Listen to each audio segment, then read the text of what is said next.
Fun fact to start the video, did you know Rekkles has a full body tattoo of Varus? Well, now you do. Why do I have half naked photos of Rekkles? That's a very good question, and it's because, just look right here real quick.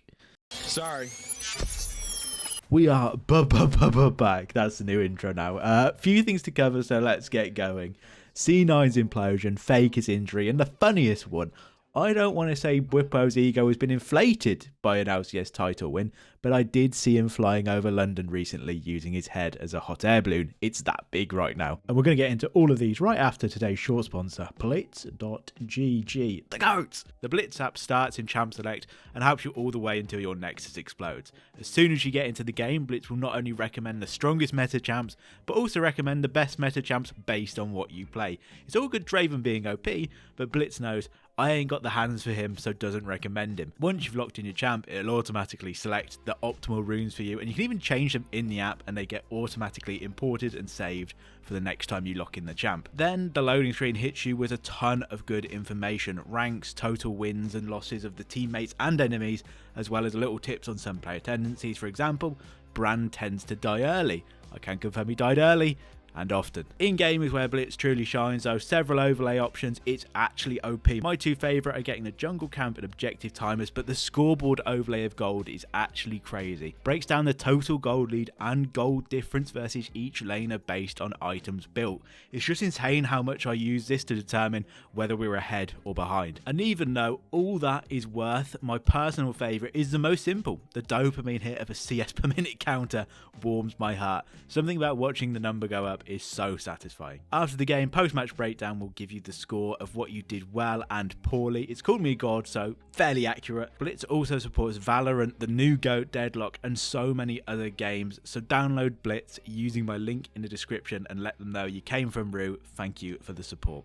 Rekkles is going to Worlds, baby. It was leaked to players doing their Worlds pick'ems that Rekkles is the substitute for T1. Pretty darn cool. Sadly, T1 have been nowhere near their best this year, so I don't think they have a chance of getting my boy a world skin. But on the flip side, because they were so bad, they've actually qualified last from the LCK, and T1 are now in the play-ins versus the weakest team. So maybe they have the luxury of giving Rekkles a game there. But to be honest, I think T1 could sub me in mid and still beat 100 Thieves. I have been told some roads do lead to me. Next, Scout. Scout's a weird one, and this is actually still ongoing. Just an hour ago, we got another update I'll get to, but I feel like Scout's so good, and no one actually knows him because he plays in the LPL. He's won Worlds, Rift Rivals, LPL, MVP Awards, LPL 3 times, sorry.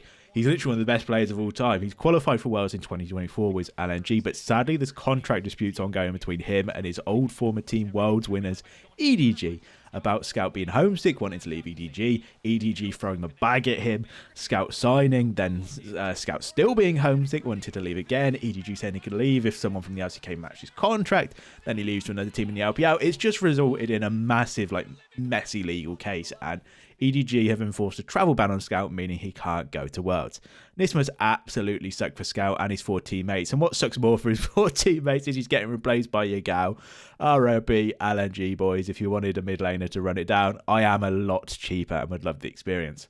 But yeah, this is still going on. A recent leak is that Ruler has actually helped Scout out, covering a large amount of money in this case to settle versus EDG to allow Scout to go to Worlds. So maybe we will see Scout at Worlds, but I feel like this is just a bit shitty from EDG, but also from their eyes, they're trying to get some money because contractually they have the right to. So who knows? We'll update as it goes along. Old but Gold really wanted to include this in the video, fit it in somewhere. Footage is from when the best team in the LCS literally lost to Super Minions. This could never be my region. But it's the casters' reactions. I love this behind the curtains look.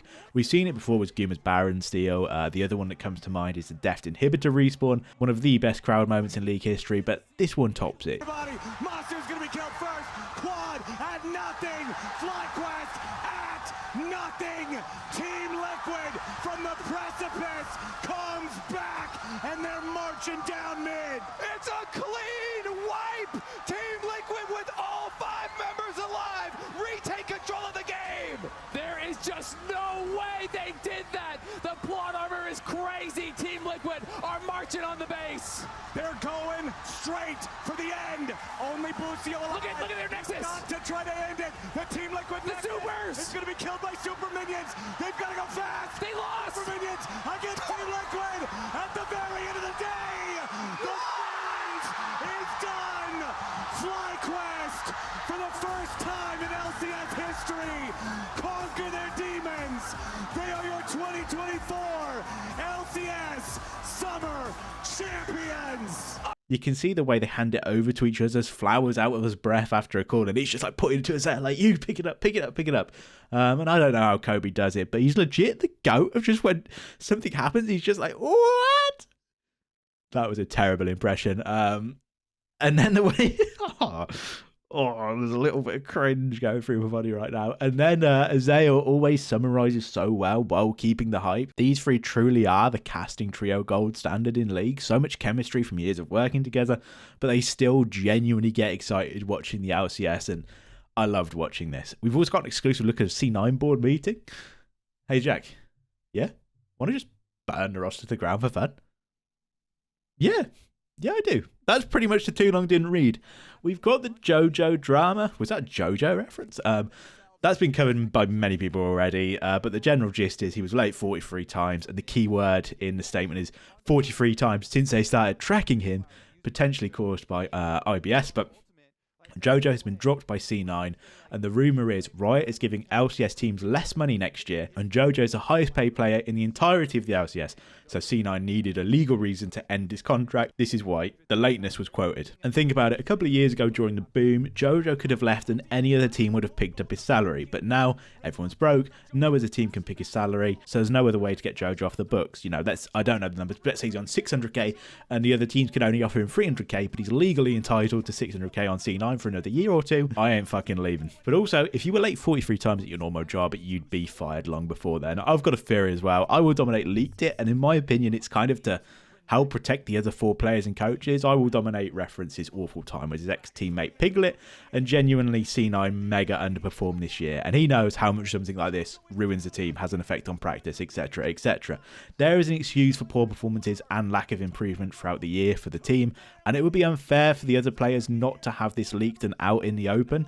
As a defense, as League is a scene where reputation is everything. It literally affects their careers, and we're going into off-season. This could affect them getting a place on a team or the level of team they get on. Still on C9, it's like watching a house burn down, isn't it? You just can't look away. Berserker rumoured to leave as well. Insane career in ADC. Could he mix it in the LCK or LPL? We will see.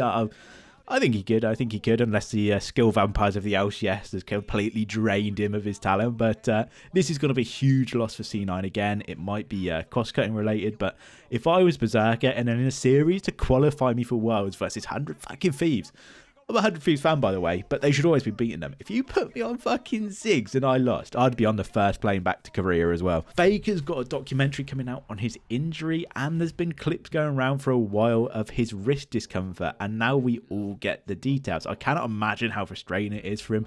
He has what's called cubital tunnel syndrome. Obviously, we aren't doctors, but Reddit is diagnosing him and giving him some advice.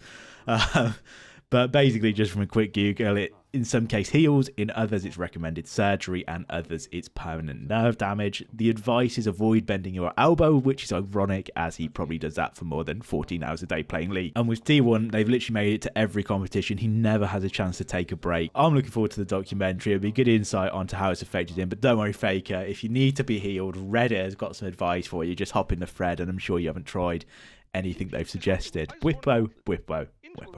Trying to summon him like Beetlejuice, but man is killing it on Twitch right now. Insane viewership. Clip farming is working. He's playing EU in-houses with other pros and ERL players, but has been airing some opinions and dirty laundry and a bit of flame, getting some good reactions. Nemesis reacting to him flaming Jensen. Wow. Okay. Who? Who's not on team? Jensen. Oh, Jensen. Ah. That's how I roll. I'm a firm believer this is the sink or swim fashion. You're either the best, or you try to constantly pursue being the best, Or you don't. or you're a piece of... Where do you find that? Only he flamed him so hard with that one. The nemesis legit has that Joker laugh, doesn't he? Imagine voice chat in League, you just get solo killed and you hear that. I'd be locking the house. But bwipo's been flaming people he's played with pretty hard, and I'm split. Because it's all under the guise of, you just got to be harsh to improve, which is, it's true. You know, there's no point sugarcoating it. But this is in public. It's not closed doors like feedback with his team is. And some stuff is just dirty laundry. And I think he falls under the umbrella a bit of, you know, when someone is just really rude and nasty and they say, I'm just honest, I just don't lie.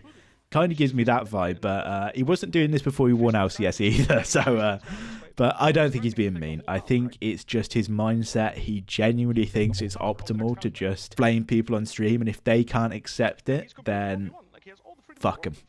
And I think you're kind of right in that. You're not going to be the best if you can't just get a bit of flame on stream, but it's a 50-50 one. That's all. Smashed through them today. Hope you enjoyed. See you in a couple of days. New Iron Spectate's out probably Monday, and the Discord keep asking me to do an Iron tournament.